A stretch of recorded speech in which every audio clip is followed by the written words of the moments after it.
Good morning, Galaxians, and welcome to another live edition of the Galaxy CDs Rocks and Flips Reseller Talk podcast. My name is Ryan, and we're coming to you from a slightly new and improved Batcave. We've been spending a little more time over here than I initially anticipated. So I took a little bit of my crash insurance money and I upgraded the camera and the microphone. So I don't know if anybody will notice or will care, but it was bothering me that it wasn't quite up to the quality I liked. So I did make some upgrades. You can let me know if you notice or if it matters to you at all. But they say content is king, but I like to bring you the best that I can. So welcome to the show. Nothing specific to talk about. Really, there is a pretty good rumor going around that eBay is going to have a pretty significant announcement this afternoon at eBay Open. It was published over on Value Added Resource late yesterday that a banner popped up on some sellers' Seller Hub mentioning fee-free selling. The link did not go anywhere. There was no further information. If I was going to lay a bet, I would assume that it is probably similar to what they've done in the UK, that it will be what eBay deems to be private sellers, which they've become much more restrictive of, which we talked about a couple of weeks ago in the regular edition of the podcast, and that it'll probably be limited categories. Fashion is the one that they did in the UK. So it's going to be really interesting to see if that was a major error in that thing getting out, or if there is actually something to be announced today for some level of fee-free selling for certain sellers in certain categories. So be on the lookout for that. If it's seems like a particularly huge announcement, I may do a special episode in the next couple of days about it. Otherwise, I will cover it in next week's news. So you can look forward to that. Let me know in the chat if you are planning on attending eBay Open. Mel asked me about that yesterday by email, and I said, I frankly have so much work to do. I don't have time to listen to eBay tell me how wonderful they are for 2 days. So I'm not planning on attending. I'm going to catch some of the recap stuff. I did go to my local meetup kickoff event last night, which was it was interesting, and there was a little bit of good networking and some decent information amongst the sellers, but we never really got into much about eBay Open simply because there was hardly anybody that showed up. When I got there, she said she had 40 registrants, but only 8 people actually showed up. So it was a little disappointing that way, but it was still a good event, good to meet some people and kind of share some stories. So that was good. Let's get into the chat here real quick and say some good mornings. Got Lord Jake Ryan. Good morning, as always. Appreciate you coming out. Kapow Eagle. Good morning from South Carolina. Den Decor Depot. Good morning. Found some great books this morning. A couple of machinist handbooks with sold comps in the 30s. Paid 10 cents each. That's a deal. I like that. 10 cents each is my kind of number. You don't see that often. Like in individual books, like when I do bulk buys, occasionally I can get down that low, but that's a good deal. And some of those, as I talk about on this show pretty regularly, some of those old machinist and engineering handbooks are really pretty valuable. I mean, not thousands, but one of the hosts of last night event is a big sneaker seller, and they're doing $650,000 a year in sales, and that's just not kind of the business I'm in.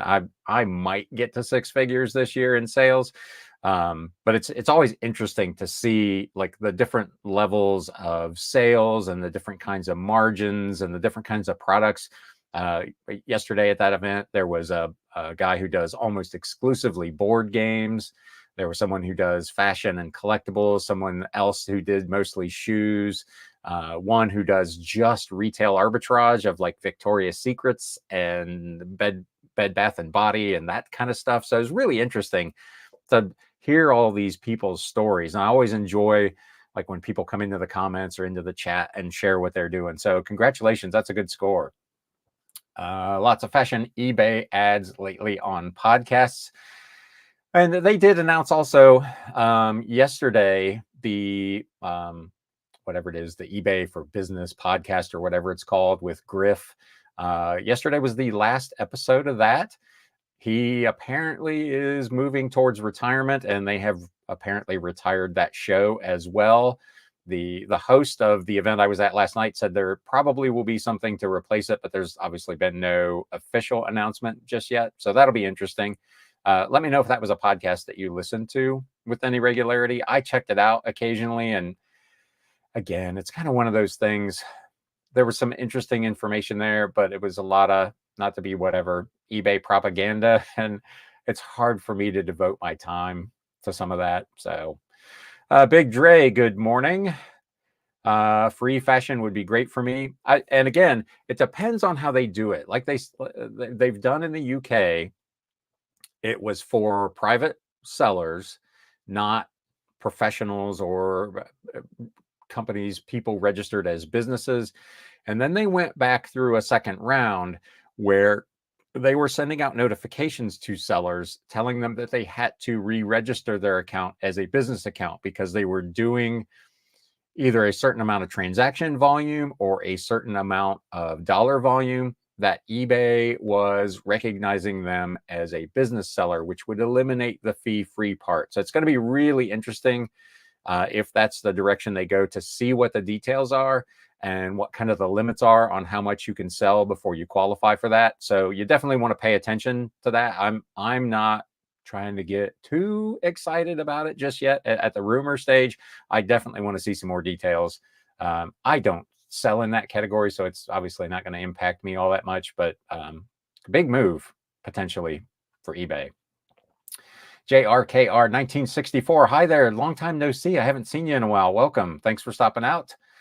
Denzicor Depot says local thrift mom and pop store is overrun both books and they were blowing them out. Yeah.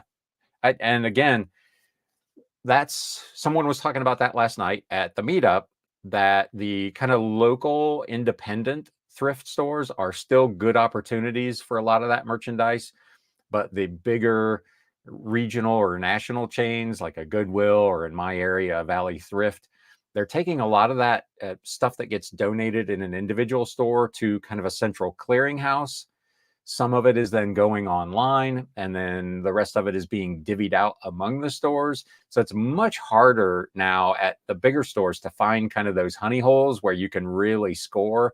But the local mom and pops, if you've got some of those in your area, the consensus seems to be that they can still be really, really good. Denzicor Depot listened to the eBay podcast regularly when you started. I wonder what their listenership is. I'd be very curious to know. Machinery's Handbook 22nd and 23rd edition. Those are always good. Pretty much any edition of those can be very, very strong. So again, welcome. Thank you to everyone who is in the chat. I did pin a post. I did move my merch. Not that a lot of folks are buying it, but I do offer coffee mugs, t-shirts, and hoodies, and I moved it from Spring over to my Printify shop. I feel like the quality and the service has been a little better over there. If you follow me on Instagram, you saw this mug the other day. This is an example of some of the stuff they do. They do really good work. So if you're interested in that, there is a link pinned in the top of the chat. And feel free to go buy yourself a mug to enjoy coffee on these Wednesdays. Let's see. Since we don't have anything else here in the chat, let's get into some listing here. I've got this is what have I got here? A tub of books that I got at an estate buyout. I got 600, and I think it was 657 books for $250. So these are ones I'm into for 38 or 39 cents. But it was not a case where I sorted them in advance. This was a sale where I went and I bought probably 100 books at the sale, and then left my card, and they called me at the end and said, if you want everything that's left, we'll make you a deal. And it ended up being $650 something for $250, which is it's not 10 cents a book, but 38.5 cents is a deal I will definitely take. So let's see if we got anything decent down here.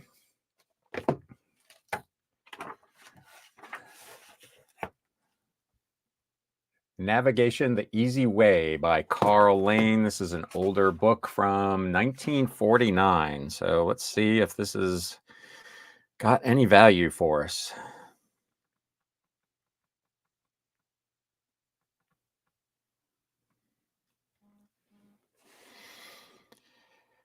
$8, $10, $9. Those all have their dust jacket. $9.99. Man, they all have their dust jacket. So I'm going to go ahead and list this just as a cheap one. The $8 one doesn't have a picture. I don't, as I've talked about before, I don't view those as competitive listings with no picture. Nobody, in my opinion, is really going to look at that. So $10, and then we're at 9 with shipping. So I'm going to do like $7.99 plus shipping on this and just see what we get. Again, for 38.5 cents or whatever it is, cost of goods sold. If it sells for $8, I make a little bit of money, and I will take that deal. Let me know. I have talked about that before, like minimum thresholds below which I will not list, and that was a topic of conversation at last night's meetup as well. Let me know in the chat kind of where you're at on that. Is there a minimum dollar amount or a minimum profit amount that you would consider listing, whether it be when you're outsourcing for individual items or as part of like this with a bulk buy, where you've got hundreds of books or hundreds of pieces of clothing or whatever it is, media, CDs, at a really low price? At what point is it not worth your time to list them? I'm pretty aggressive. I'll go all the way down to $4.99 or best offer on stuff like this that I own for 30 odd cents because there's still profit to be made. I know a lot of people would say the juice is not worth the squeeze, that's too much. This is too much work to make $3. But when you sell 100 of them a week, suddenly without warning, that math is mathing. So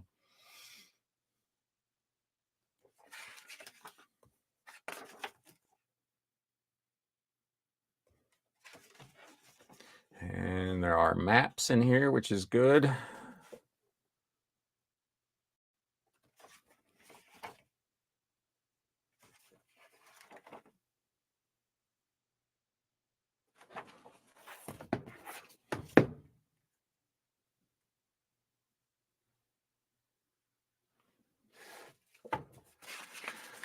I am not one that uses words like vintage in my titles. I know it's a keyword, but it's just not something that I do.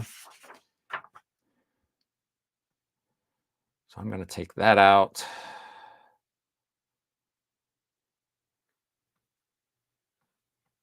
Put in the publisher. Maybe.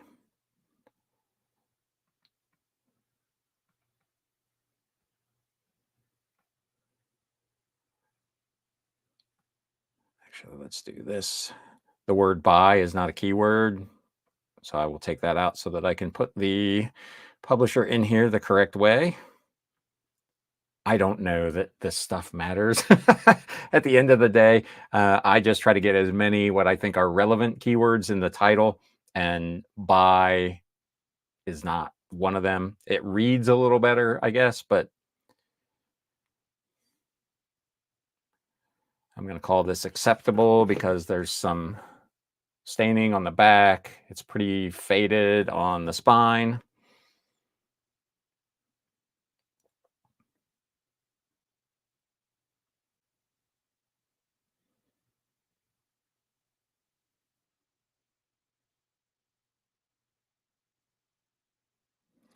This one had a dust jacket, so they had that checked, but they did not have illustrated checked, even though this is illustrated. There's nothing that indicates that this is first edition, so I'm going to leave that out.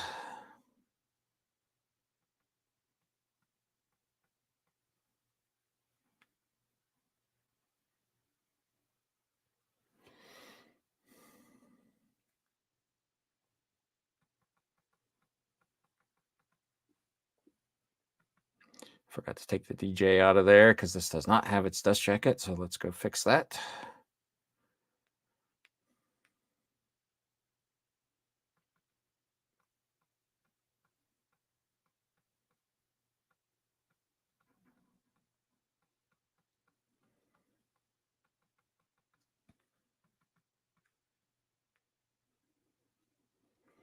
I'm going to do $7.99 and 6.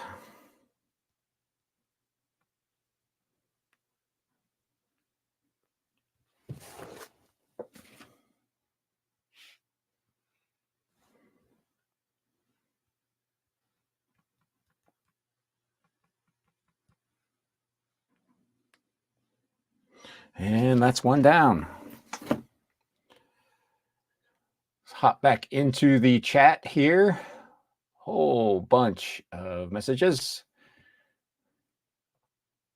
The old man's picks. Good morning. Just picked up some physics and mathematics textbooks this weekend and opted for the quick turn to a book reseller. Still made good money on them. Good. How did you arrange that? What did you do? Did you find them on like Facebook Marketplace or on eBay or one of the sites? How did you arrange that sale? I feel like there's a lot of sellers that are doing that, selling like lots of things super cheap on Whatnot as well. So that was an interesting discussion also. Nobody in the group but the hosts had ever tried Whatnot, myself included. They had done it for a while, and their decision after doing it for not quite a year was that it was more work than they were willing to do. When you add it on to everything else, the husband is still working full-time. She is full-time doing the eBay piece. But even with all that, it was too much for him to do 2 or 3 Whatnot shows a week. So operating on eBay asks, do you still add promoted listings when you price so low? I do. I promote everything at the variable rate with a cap of 7%. And that's just across the board.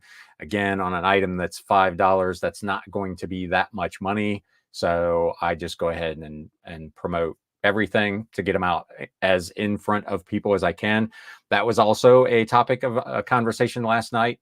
About half of the group does not use promoted listings, and I was the only one in the group that was over 3%.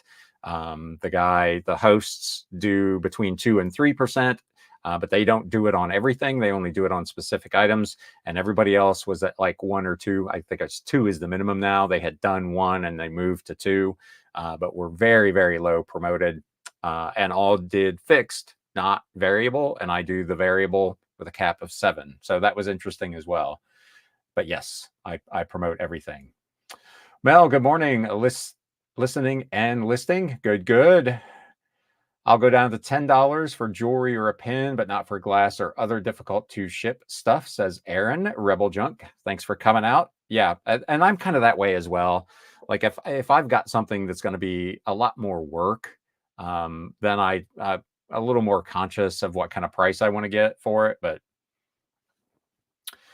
Brandon Media Picker is here. Welcome. And I would like to point out, I mentioned this in the Monday show as well. There are literally more people here right now to see me list and just kind of chat in the Batcave than were here at any one moment as I talked to David Lee from Mercari last week, which I find really, really interesting.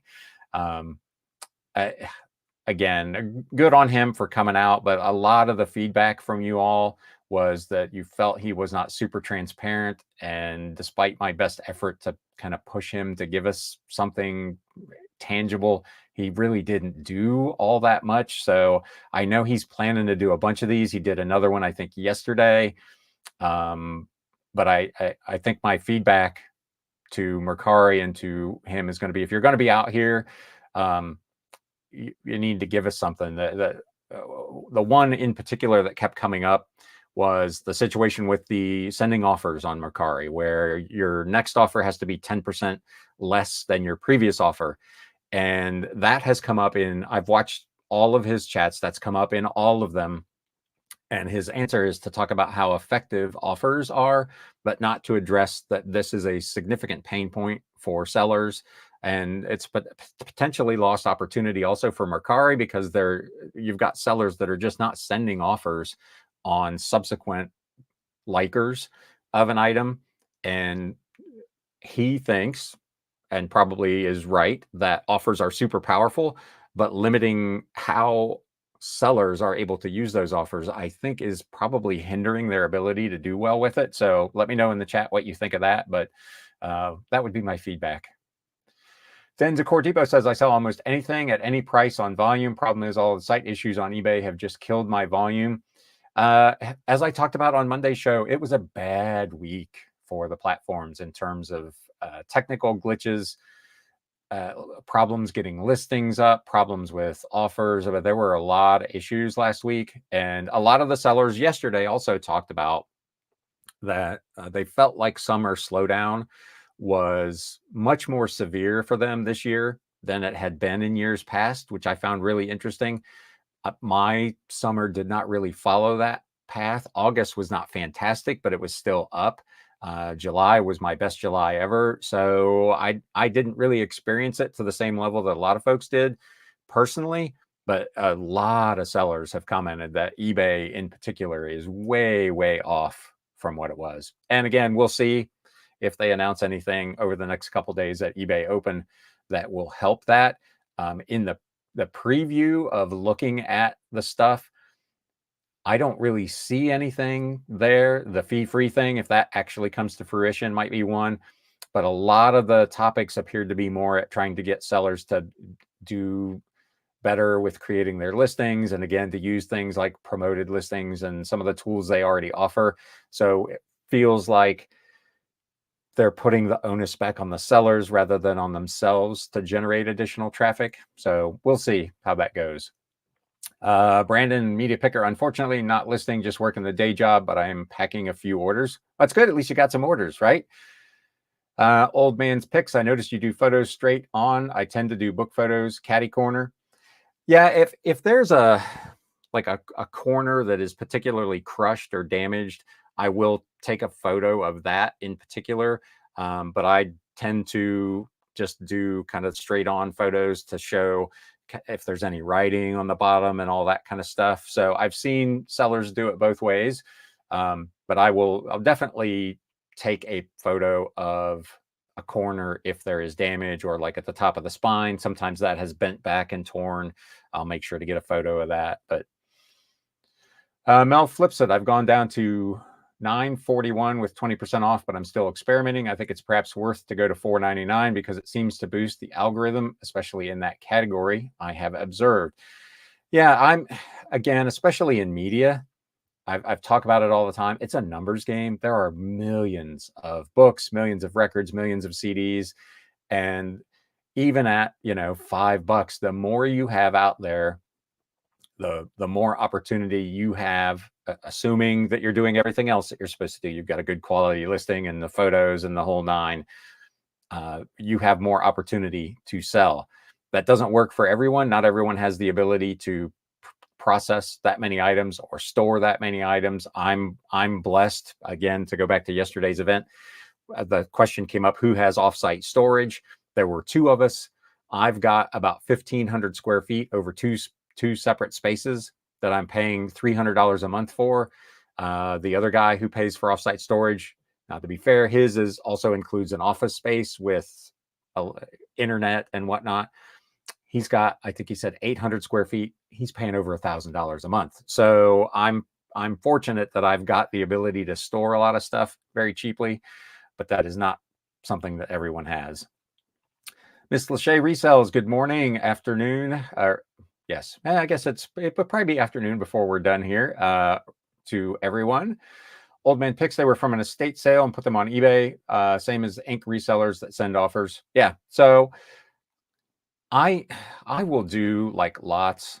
Like I just sold one this morning. Like part of this pick, I was working yesterday, and there were a bunch of these. I don't know if I have any of them still here. It was kind of create your own adventure books. They were paperback books from the early 80s, where you read a certain part and then you make a decision, and it tells you, if you decided to get on the horse, go to page 10. If you decided to walk, go to page 11, that kind of thing. And there were a whole bunch of these books in there. And I lotted them up in groups of 3 or 4 or whatever by author and have sold them that way. But I haven't done other than some CDs when I did that big 8,000 CD lot buy a few years ago, I haven't done what I would consider to be wholesale lots. I've got enough inventory now that I probably could do some of that, especially with some of the old science fiction paperbacks. Part of me doesn't want to do that because I know that the value of them is just not real high. I don't have much in them. If I've got 30 or 40 cents in them, if I sell them for 50 cents a piece in bulk, maybe somebody can make some money on them, but they're already ones I've decided that I can't sell for $4.99. So I'm not sure I would be selling to another reseller. I probably would be selling to some kind of collector. Fern Flips, good morning. Late to the party as usual. That's okay. There's no attendance taken here. Kapow Eagle, if you cut backers for your books, how do you cut them? As I find them tough to cut. How do you mean? Like cardboard support for shipping? I've got, as you can see over my shoulder, just a bunch of like old boxes broken down, and I'm not particularly stringent on how straight they're cut. I want it to be slightly bigger than the book so that it'll offer some protection. I wrap the book. You can kind of see I've got that blank newsprint over there. I'll wrap it in that, and then I'll take a piece of cardboard cut out to roughly just a little bit bigger than the book itself, and I'll just tape that to the book and pop it in a bubble mailer and go. I don't get really super accurate with having super straight cuts. It's just there for support. So that's what I do. I know a lot of like sellers, especially in records, will pay for 12 by 12 square cardboard flats to insert to help protect records. That's not something I do. I will cut a piece of cardboard to roughly the size I need. And again, I'm not particularly pressed about what it looks like. I'm more concerned about what it does functionally. And the feedback is, for me, everybody says very well packed, protected for shipping. Nobody's ever said, the cardboard was a mess kind of thing. They're just happy that the care went into trying to protect the item. So if that is your concern, I wouldn't be too wound up about it. Young Tuna, welcome. That's a name I've not seen before. I used to go to auctions and buy blue ball mason jars. Try to buy them under $2 a piece and try to sell for no less than $6. Time consuming, but it's something that sells every time and is consistent. I've not done the jars, but I do their books. The ball jar, like canning recipe books and all that kind of stuff. Every time I find those little booklets, I'll buy them. You can usually get them for a quarter or 50 cents a piece, and they sell consistently for 8, 10, 12 bucks. Again, those are price points that some sellers probably wouldn't mess with, but for me, if I can turn 50 cents into $10 plus shipping, less fees, that's a number I'm willing to do business at. Lord Jake Ryan, I stopped sending offers because of that reason. And the offers thing is also, if you caught my show Monday, offers were unannounced, extended to 4 days, offers sent by sellers. So that has caused a lot of problems, not only with offers just lasting way longer than they probably need to, but for people who have and want to edit business policies or need to make other edits to a listing. Now that listing is essentially tied up and not editable for 4 days. I'm disappointed in eBay making that change without an announcement, and B, I'm just disappointed with that change altogether. I don't understand the rationale behind that one. And of course, since they haven't announced anything official about it, there's no explanation for why they did it. But I know a lot of sellers are now hesitant to send offers for that reason. Media picker, that's annoying with Mercari. Once I'm sending an offer out that's 10% less than the previous 10%, I just redo the listing.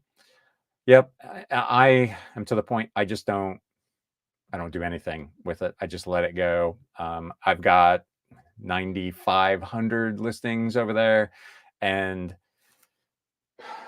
that's a case for me in my business where I've just made the decision that the juice isn't worth the squeeze again, to go through delisting it and relisting it. Does your liker are they still there? Or do you just do this after you've sent some offers and you don't get a bite after that 24 hours? Are you just automatically doing that? Because I assume if you delist and relist, the liker probably goes away. Let me know. It's not something I've ever done. So let me know how that works over there. Den Decor Depot says I'm at a flat 5%. So you're probably above average on that, because I think a lot of sellers are in that 2-3% range. Retired and Reselling, welcome. I don't believe I've seen you here before. Thanks for coming out. Good morning. Miss Lachey Resells. I didn't get to hear the entire live last week, but after I heard a few answers and the word obsessed multiple times, I knew where things were going. I assume that's going to be part of their marketing campaign. He was the VP of marketing after all for fourth quarter. people who are obsessive about something.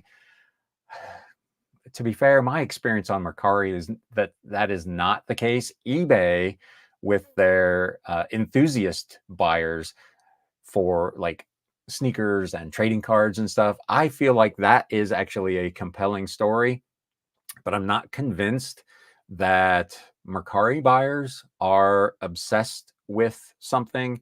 You can let me know what you think of that. Clearly, Miss Lachey, I know what you think of it, but I agree. I don't. That doesn't strike me as their buyer, and maybe that's the direction they want to move in.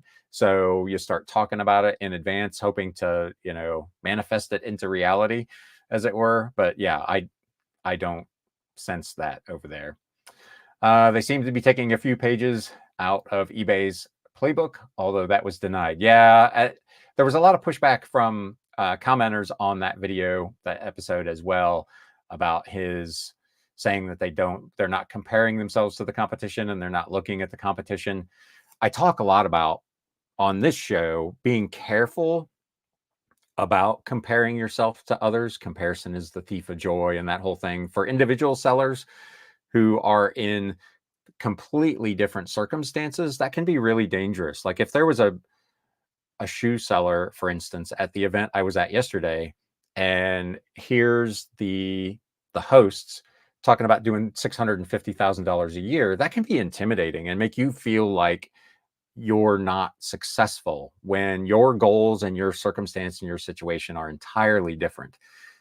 But if you're Mercari or Depop, Poshmark, eBay, even Amazon, and you're not looking at what your competition is doing, and clearly they would have had to come up with the strategy of the moving the fees from sellers to buyers. They're clearly looking at their competition and trying to figure out ways that they can differentiate themselves in the marketplace. And I thought it was really interesting that he really downplayed that. I don't want to say it was disingenuous, but I don't think it was probably true. But they want to, all these sites want to make like they're creating their own decisions and they're doing these things kind of on their own. But if they're not looking at what everybody else is doing, they're missing opportunities there. So retired and reselling. Nice to meet you. Thank you. Do you sell only on eBay? No, I use List Perfectly to cross list also to Etsy and to Mercari. I was the only person at last night's event that actually cross posts to other sites. Most of them are just one site, eBay only. One did say that she dabbled on Poshmark, but found the social sharing aspect of it too tedious and too time consuming. So she doesn't do much over there. But nobody else was using any kind of cross-listing tool or software, and everybody else was pretty much just eBay only. But I do sell probably 80+% of my business is on eBay, 15% probably on Etsy, which is only obviously the vintage stuff, because not everything qualifies to go on Etsy. And then everything gets cross-listed over to Mercari, but that's about 5% of my business week to week.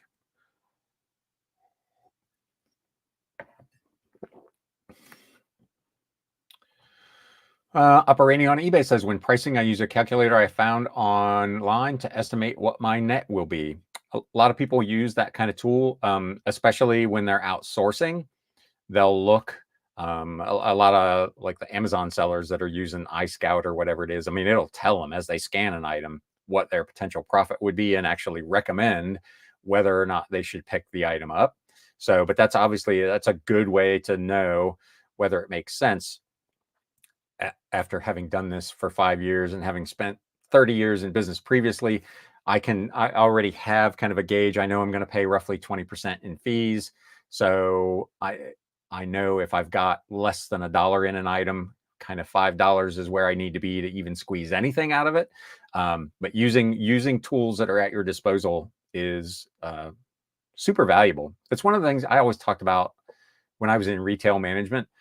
I don't expect anyone to know everything, but knowing where your resources are and knowing what tools you can use to find the answers that you need, to me, is where the skill is. And you finding a calculator online that helps you make that decision is perfect.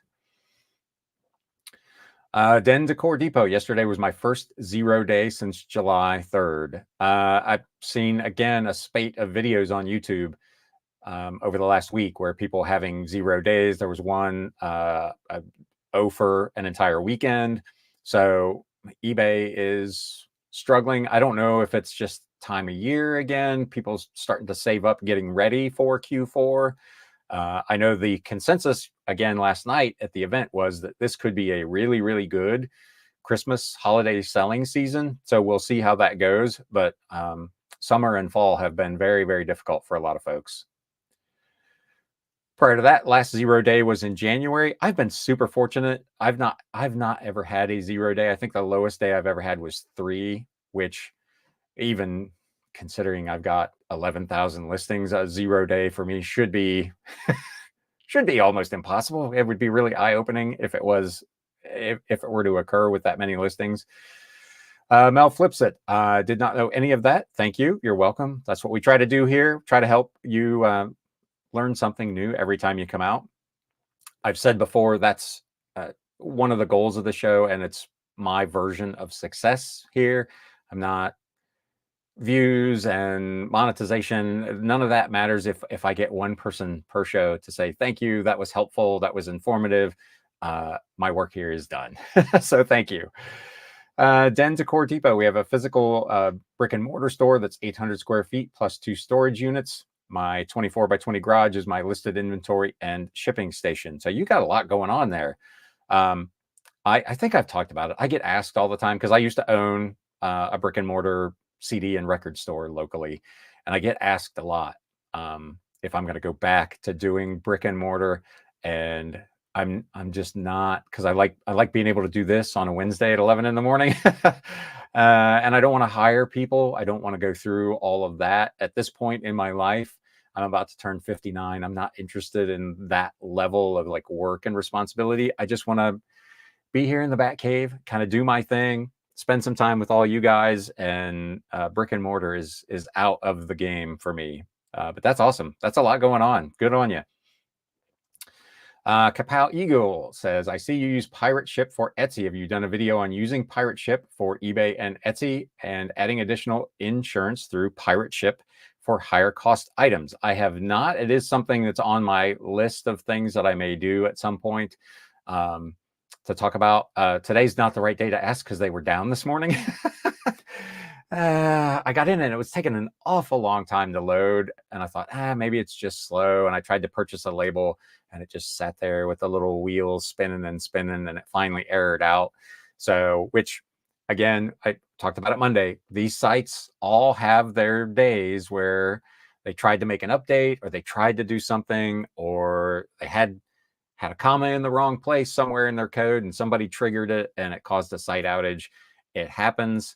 But on balance, I love Pirate Ship.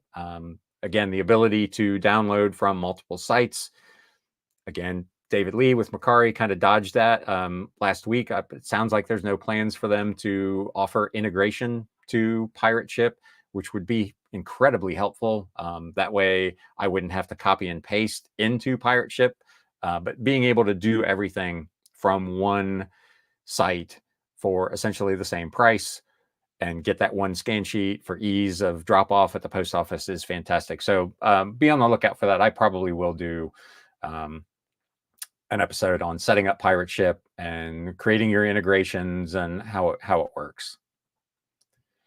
Christopher Pace, thank you for coming out. That's a name I've not seen before as well. When listing a vinyl record, do you always listen to the whole record? I do not. I don't even own a turntable at this point. No CDs, nothing. I'm totally a Spotify guy. I will do a visual inspection of the record and disclose that there are surface marks or scratches or whatever. If I see what I think is a fairly significant gouge, generally I just don't even list it. Record buyers can be pretty tough with grading. It's one of the reasons I've actually scaled back a little bit from records, because they can be much like comic book buyers, can be very, very, not perfectionist, but they're pretty demanding about the grading and the quality of the record. I have some friends of mine that do records, and they do listen to everything. But that's That's not something I do. Same with CDs. I'll give it a visual inspection.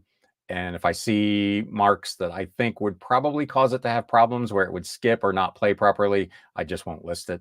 But I always disclose that it was a visual inspection and that there are surface marks on the record that I would expect might be audible. Part of the charm of records, to be fair, is the pops and clicks and whatever, but I do not listen to them in advance.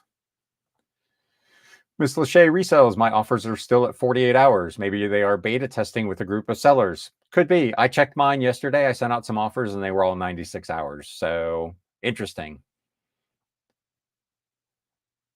Media picker, the liker isn't there anymore. Yeah. So again, you do that and then you have to kind of hope that that person finds that thing again and likes it. So it's one of those things, and sellers talk about it all the time. And somebody commented on that video about an executive at a platform and David said he was just started selling. So he's not a user of the platform. So their approach to these problems is kind of what looks like it'll be the most beneficial for them, for the site, not necessarily for the end user. And I think in terms of ranking, it's probably company, buyer, seller. I think he talked about a, three-legged stool and, having trust and transparency and, co-equal treatment of all three of those. But I don't think that's real world. I think sellers are kind of the last priority. But I felt like that was an opportunity, and all of his interviews are opportunities for him to get that seller feedback about where our pain points are and make adjustments that would make sellers' lives easier, which by extension should generate more business for the platform. But they just all seem really hesitant to do that. And I don't understand it. Big Dre 90-day total was down by $1,000 in August and July, but it's normalized this month. I'm sitting at 83.79 90-day total, only listing 5 a day. Yep. And again, I talk about those numbers. That's that number for you. Maybe a number that's very workable, where the guy who's doing $650,000, he's doing that a week. And that's where that getting into that comparison game can be really, really tough.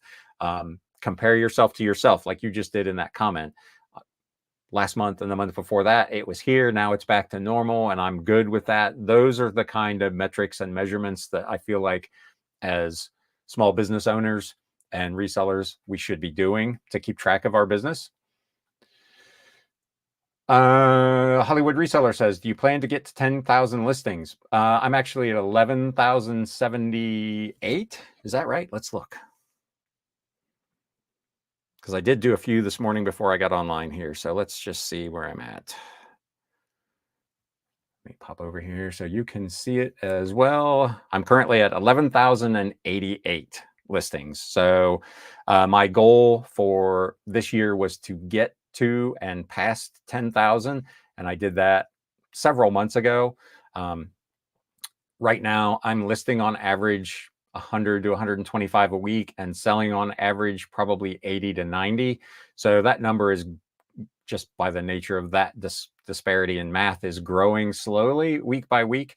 But yeah, 11,000 and some change. What kind of listings do all you have? I'm just curious to hear. Again, let's not get into a comparison game, but how many listings do you have, and what kind of is your listing target? Because I was watching Lonnie Shed Flips, and he was talking a few weeks ago about how high listing goals he didn't think necessarily were a great idea. And I don't necessarily agree with that. I think it's category specific. Like I said, for media, I feel like the more listings you can accommodate, the better off you are, because you've got that many more swings of the bat. But in some categories, having 10,000 listings, or for some sellers who are part-time or in an apartment or what, you can't have 10,000 listings. But I'm curious, how many do all of you have?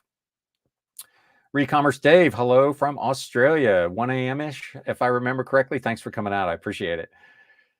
Miss Lachey resells. My observation is that Mercari buyers are practical and price sensitive, not obsessed. But what do I know?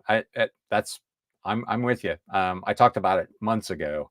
I feel like The Etsy buyers would likely be the ones that are more obsessed, and the ones that are not as value conscious.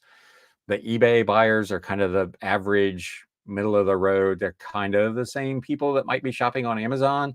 They're looking for a great deal, but not obsessed, to use his word, about getting a great deal. They're just looking for what they need. And there are obviously on eBay some enthusiast buyers in those particular categories, and there are some low ball offer bargain hunters. But by and large, that's where the average buyer is going. And then Mercari has always felt like the flea market garage sale kind of customer. Not that there's anything wrong with that, but that's just kind of my perception of the tiers of buyers and kind of what they're looking for in a deal when they're out shopping or on their couch shopping. I guess they're not out. Hollywood resellers, don't go too hard on David. Go harder on those platforms who don't want to sit down and talk. And I agree. And I gave him mad props a couple times on the show and have talked to him since about how much I respect his willingness to get out there and at least field those questions from sellers. But again, my feedback would be, if you're going to do that, the conversation can't be one way. It can't just be about what Mercari is doing that they think is best for sellers. They should be, especially when the feedback is repeated across multiple shows with completely different audiences, that there should be a light bulb going on that, hey, you know what? I keep hearing that this offers thing, for instance, is a problem. We need to look into that. And I wasn't convinced by his answer that that's something that's happening just yet. So we'll have to wait and see if he is, because he had said when we talked privately, kind of setting this up, that was one of the things that he was hoping to get, was feedback from sellers on ways Mercari could improve. And again, his role is to put the platform in the best light. He's the VP of marketing. When he's on one of these shows, he's got to be putting forth, kind of their story, but hopefully he is taking some of these messages to heart and going back and saying, this is something that we need to look at. Hollywood Reseller says, has cross-listing been worth it? Yes, absolutely. It is. As I said, eBay is 80% of my business now, where before I was cross-listing, it was 100%. And that number obviously has continued to grow, but I've done essentially an extra 20% in business every single month since I started cross-listing. So even I said yesterday in the group for the eBay Open thing, $49 a month is what I pay for the business plan for List Perfectly. I'm not beginning to touch the potential of the program, but just from the cross-listing itself, it usually has paid for itself within a day or two every month. It is several $1,000s a month in sales that I would not be getting otherwise. It is a little more work. You've got to keep track of, okay, this thing sold on Etsy. I need to make sure I delete it from eBay and from Mercari. So it does add another layer of effort. But it is, for me, it has absolutely been worth doing. Den Decor Depot, any collector is obsessed. I agree. I'm not sure the collectors are on Mercari. And maybe, again, to be fair, if that's their marketing push, trying to create that environment or atmosphere over there, then maybe it'll move in that direction. But I feel like at this point in the game, eBay in particular, in their enthusiast categories, I know we tend to knock those, but I feel like they've done a better job of actually catering to that community than what Mercari has done to this point. So we'll see how that goes. Big Dre says, I've lost interest in Mercari and Poshmark. I've delegated cross-listing to my wife, and I'm focusing on eBay. And that, again, that was the comment that the lady made last night. Poshmark in particular, with the need for sharing your closet and your listings, can be pretty labor intensive. And it's not for everyone. There is definitely opportunity and money to be made. But again, eBay, it's why I initially did not do cross-listing. I started dabbling on Mercari before I discovered List Perfectly. And I did it for a couple of months, and I realized that I was going to be better off financially taking the time it was taking me to do the cross-listing to Mercari and just do more listings on eBay. And the use of the tool from List Perfectly has cut that time back so much doing that cross listing that it's allowed me to do it efficiently, and now it makes more sense. But if I was manually doing that, I had given up on it, because I'm with you. My effort and time was better spent focusing on eBay, not cross listing. So I guess if you're doing any significant numbers of listings a week, trying to do that without the aid of some kind of tool is pretty challenging, and I'm not sure that it would be worth it.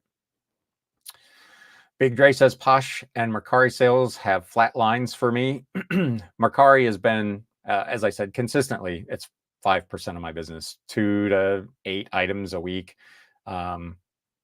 It's hopefully they can grow the business. Again, it's fee free for sellers, which is fantastic.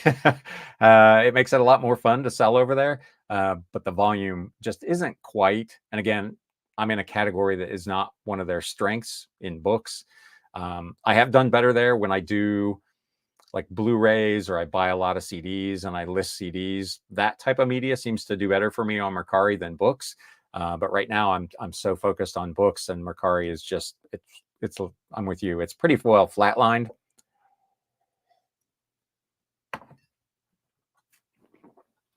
Operating on eBay, a couple of weeks ago, I had my first same day sale, 17 minutes, but this week is crickets.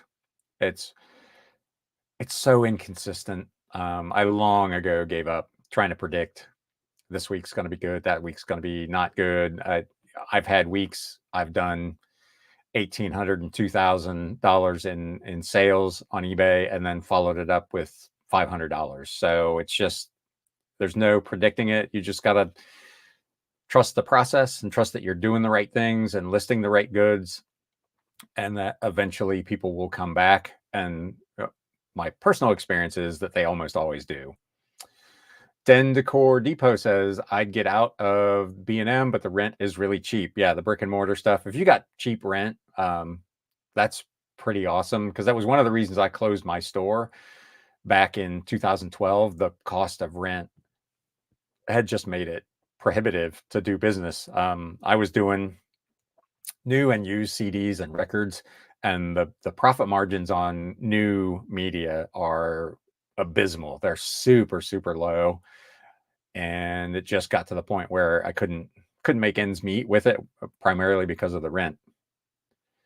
Media picker, CDs, by looking at it, you can tell if they'll play. I have a CD cleaner that will get rid of them. Cassettes, I test and listen to them, but I would suggest with vinyl to do the same thing. Yep. And again, it's one of the reasons I've kind of shied away from it, because I'm not set up to, and I feel like my time would be more productive with books that I don't have to do kind of those tests. It's one of the reasons I've stopped selling, for the most part, electronics, because the time spent to test and then appropriately pack and ship, it gets to a point where I could have listed a whole bunch of books for more money than I could have done with that or with records. So it's one of the reasons I've gotten out of it. But yeah, testing them obviously is always the best policy. Media pickers at 1,458 listings. The target is 7,500 to do this full time. Going to take a while with the current full-time job getting in the way. That was interesting also yesterday. I believe I was the only single full-time seller. The host, she is full-time, but her husband has a full-time job outside the business. There were 2 women there who are essentially full-time, but their spouses also work outside the home. I was the only one that was full-time. And I joked with them because everybody was talking about their story. And one guy was like, yeah, I'd like to get to full-time, but I'm just not sure when I'm going to be able to do it and how much I've got to do. And I told them the story that I just jumped in, quit my job and went full-time. And there's nothing like that to motivate you to get really good at this really fast. Den Decor Depot is closing in on 3,900 listings. Want to be at 5,000 by October 31st. That's a good number. So just curious, Brandon, Media Picker, kind of said 7,500. His reason for that goal is he feels like that's where he could go full time. Why 5,000? Is that just the number that you think where you can start to do the kind of sales that you want to do, or you can make other changes in how you run your business? Just curious why you've chosen that particular number. Operating on eBay. Now that I watch your videos, I've been inspired to list daily, averaging 2 to 3 a day, up to 81 active. Nice. Yep. That daily activity is super important, particularly on eBay. So if you can do 2 or 3 a day, you're going to be ahead of the game. Kapow Eagle says, do you pass on the shipping discount or a percentage of the discount on eBay? So 95% of my shipping is media mail, and there is no discount available through any service on media mail. So that eliminates almost all of it.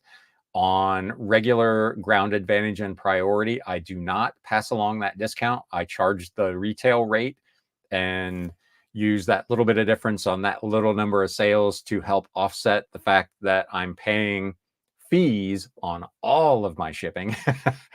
So if you're paying whatever it is, 13 odd percent on $4.63 to ship something media mail, plus the cost of your supplies, your bubble mailers and all that, you're losing money on postage every time you ship something. So I don't give that discount to the buyer on eBay. Big Dre says, I have 1,140 listings inside a 10 by 10 climate controlled storage unit. That is nice. Nice. Ms. Lachey resells. I have a small store, under 600 listings on eBay, 200 on Mercari. Very cool. Very cool. What's your specialty? I don't think we've ever talked about that, Ms. Lachey. What do you specialize in? Then Decor Depot says, I had a 90-day 30% sell-through on my store in April. It's dropped to 8% now. That's more what I watch. Yeah, that is that's a big drop. And again, there are so many metrics that you can track with your business, and only you can decide which ones are important. But knowing what those are and keeping some kind of track of that is so vital in your business to know if you're doing well, if you're making money, if you're achieving your goals. So again, the caution of watching what other people do, maybe to get ideas about what you want to do, but setting those goals and having those kind of numbers laid out for yourself so you know what success looks like is so important, in my humble opinion, to be fair. Fern Flips is at 1,405 listings. We try to list $300 worth of stuff a day. And that's another great approach. I see a lot of sellers that do that rather than having a target. I do, like, I've shown this before, but I've got my little sheet. So I set aside a certain number of listings that I wanted to do every day. Like, for instance, today I want to do 20 new listings in addition to doing the show. 25, 30 on days where I don't have anything else going on, 5 if I'm going to go out sourcing because I'm going to be on the road all day. But I see a lot of sellers that do by dollar amount. That would be, I could be here all day with $5 books trying to get to $300. So it's a little different for me. But having a dollar amount, if you want to earn a certain dollar amount per day, per week, you have to list something more than that, because you're not going to have 100% sell-through rate. So again, knowing what those numbers are and then setting a goal to get there, whether it's dollars or listings, is really, really valuable to do. Kapow Eagle, is there a way for 2 people in the same place to use 2 different phones while listing? eBay seems to only allow 1 phone at a time and the other person must use a camera. Am I missing a way to do this? I got to be honest, I have no idea. I've never tried to do that. I did just buy a new phone. I'm using my old one just for eBay now on Wi-Fi. It has no SIM card in it. I'll have to try that and see if it'll let me do from both phones. I do not know the answer to that. Lord Jake Ryan, a video on List Perfectly would be very useful. I will keep that in mind as well. That one, I'm a little hesitant to do that because I don't use that software to its full advantage. I can show you how I use it to do the cross listing, but the tool itself is so powerful. They have added so many features. It is really, really an amazing piece of software if you take full advantage of it. but I may do that. Maybe one of these lives, I'll go in and just I'll have some listings that I've pre-done on eBay, and then just show you on my screen the process for cross-posting those to Mercari and to Etsy. Den Decor Depot says, Kapow, if you have a store subscription, you can assign users. And again, that may prevent me from doing it because I'm just one person. I don't have additional users. I don't have any other sign-ons. That seems like a weird thing to lock out. People being multiple people to be able to list from their phone. Miss Lachey Resell says, make sure to hit the thumbs up. That's my 1 hour mark. I always forget. And here we are deep into this thing. Yeah, if you got something out of this, please do me a favor and hit that thumbs up. Big shout out and welcome to everybody who's new here today. A lot of names popping up in the chat of people that I've not seen before. So thank you for coming out. Kapow Eagle says, Den Decor Depot, thanks. I will check that out for sure. Back to work. Yep, it's getting to be about that time.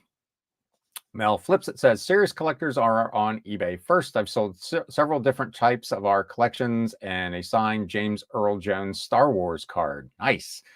I sell on 4 platforms.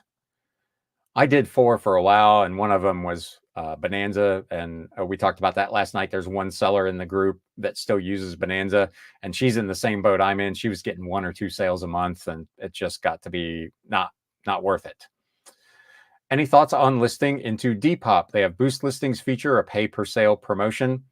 I did look into Depop, and I can't remember. There was something, I think, with their shipping, they don't offer media mail shipping, and it made a lot of the shipping of books really, really cost prohibitive because of the way they do kind of up to X number of pounds is a certain rate.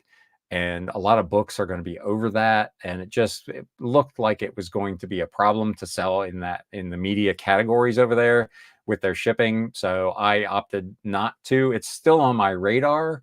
It's something I check on from time to time, but I'm not currently on Depop. They also, as we talked about on this show, went to a different fee structure where sellers are now only paying credit card transaction fees, but not selling fees, which is interesting.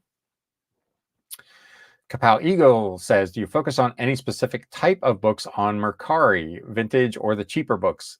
Because it has always been free to list on Mercari, I cross-post everything. So let's say, that book I just listed for $7.99 plus shipping will go on Mercari for probably $13 because they also don't do media mail shipping correctly, in my opinion. So I do ship on my own and just build the shipping cost into the price. But because it's free to list over there, I list everything from the $5, $6, $8 items all the way up to the multi-$100 items over there. And again, we talked about a little earlier in the show, kind of my tiers of selling. Most of the sales I make on Mercari are for lower priced items, the $10, $12, $13 books. If you watch my regular show on Mondays where I do the what sold recap, sometimes it'll be weeks before you'll see one that was big enough on Mercari to justify talking about on the show. And that's because their buyers are, again, from my personal experience, much more value conscious. That my sales over there are all kind of in the sub $20 range.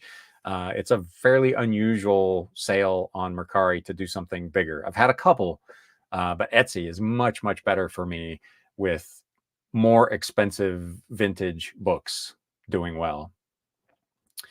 Recommerce Dave says, I know you don't sell on Amazon, but would there be a segment of your inventory that would be better suited on that platform? I'm not sure. I did Amazon back when I had my record store. I sold used CDs there. And over the years, as their fee structure got more and more aggressive, we'll say, and they started gating more and more things, I eventually just left Amazon, and I've not really had any opportunity to look back into it. I don't know.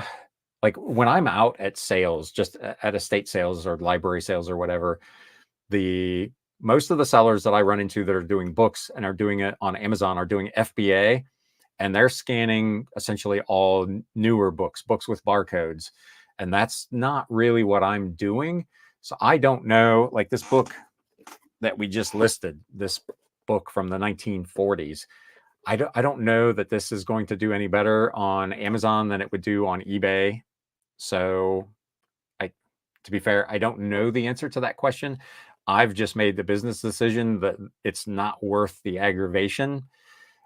In addition to the fact that my cross-listing tool is not compatible with Amazon. So then you're back into, is it worth the extra amount of effort to list this item over there and then end up selling it on eBay and having to delete it anyway? And I've just decided that for my business, it's not worth the trouble for me. But I know a ton of sellers who would tell you that if you're not selling books on Amazon, you're doing it wrong. How's that? Is that fair? Den Decor Depot says 5K is my next feasible SMART goal. 3 years ago, I could live full-time on 2,000 listings with sell-through. And the game has changed, and you have to do a lot more work. You have to do a lot more promoting. You have to have a lot more listings to do the same level of sales that you did a couple of years ago. Some of that is probably post-pandemic. There was a window of time there, and this came up yesterday as well, where it was gravy during pandemic. People weren't going to work. They were at home. The kids were at home. Everybody was at home, and they were buying all kinds of stuff online, games and movies and all kinds of stuff. And you could throw pretty much any listing out there and have a reasonable good chance of selling it. But as that has ended, and the free money that we were all getting has ended, and the economy has gone a little rough, and inflation has hit pretty hard, and the sites have made it more difficult to get your listings seen if you don't promote them. You add all that up, and you as an individual seller have to do a lot more work to achieve the same level of results. And to go back to the cross-listing question from earlier, that's probably the easiest way to get kind of a free, if you will, increase in sales, is to get your stuff on more platforms where there are different buyers. For me, like I said, it ended up being a 20% difference in my business, which is pretty substantial. My target is 250 clear per day this year with all streams of income. That is a good number.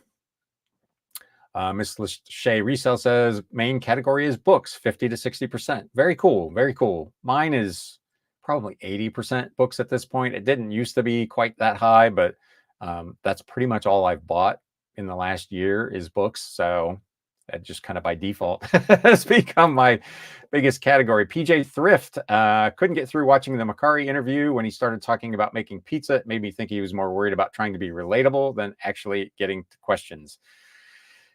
Yeah, and the mosquito patch thing, he did that in the previous interview as well. There was somebody commented that he was like a politician who has his set list of answers and talking points that he wants to get to, and he's going to find a way to get to them regardless of what the questions are. So I absolutely feel that, and I appreciate the feedback. And thanks to yours is a name I'm not sure I've seen before in the chat, so thanks for coming out. Ms. Lachey Resell says, have a great day, everybody. We are getting to about that time. I like to keep these to an hour, and we're already well over that. So I'll make this the first and last call for anybody else who has anything they would like to ask before we call it a day here. Big Dre says, once I repair my truck and SUV, I'll be selling at the flea market to get rid of old stock. The SUV should be fixed today. Good deal. As you may be aware, I just went through a similar experience myself. Mine wasn't broken, it was totaled. But I'm in a new vehicle now and ready to get back out there. I was talking about that yesterday with the subject of death piles came up. And I made the point that I don't mind, and I've said this before, I don't mind having a pretty good stock of stuff available to work on, because you never know when garage sales, estate sales are going to dry up, or where you might go out and just not be able to find anything you want to sell. In my case, I was in a rental car for 10 days. I couldn't go sourcing. I couldn't have hauled anything. This car was not big enough for me to go sourcing. So having that pile of whatever, 2,000 books in my garage allowed me to continue listing at my normal pace without having to worry about getting out to source, because I just wasn't in a position to do that. So you don't want to buy more than you think you can handle, obviously. but having some level of backstock available for times where you can't get out and source can be pretty helpful. Hollywood Reseller, I wonder if sellers who have less sales do so because they might not have an eBay store subscription. There are so many things I think that factor in to success on eBay. Having the right item at the right price, having a good quality listing. Again, I harp on it all the time. The item specifics, the good photos, a good title, triggering the algorithm, doing daily activities, sending offers, accepting offers, doing listings, may or may not do promoted listings. There's so many things that trigger who pops up in any given search. I don't know if having a store is one of those factors or not.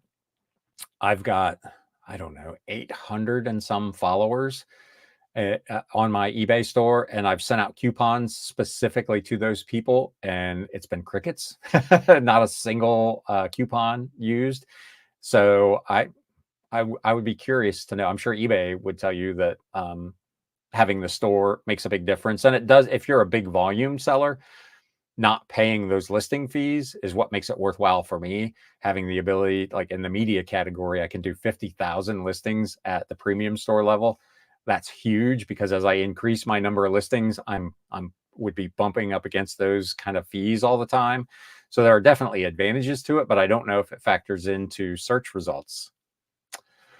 Hollywood Reseller says, I believe you can also ship on your own on Depop. That used to be a thing. And I inquired about that because it's an option, I think, on the app, but it was grayed out. And I sent in a message requesting access to that so that I could do ship on my own, and I was denied. So there you go. I think they felt like they wanted control of the shipping and of the labels, and they've kind of done away with that. If you're a newer seller on Depop, have you been able to get access to that? Did you have to sell maybe for a certain amount of time or a certain number of units before you got access to that? I'd be real curious because that might make a difference for me. It might allow me to go in maybe and list a bunch of relatively lightweight, inexpensive books to build up to a point where I would get access to being able to ship on my own. But that was one of the deal breakers for me. Rebel Junk says, I have tears of selling too. Yeah. Don't we all? Having a store did not change the amount sold for me, says Miss Lachey. Operated without a store for longer than having one. There you go. Media Picker, I just received a message that eBay Open starts now. Yeah, it was scheduled to start at noon. They were having like a welcome session from 11 to 12, and then the first of the keynote speeches was supposed to start at noon. So that should be going on now. There were a bunch of people scheduled to give presentations, kind of keynotes very early. So hopefully we've got some news pretty soon about what they're planning to do.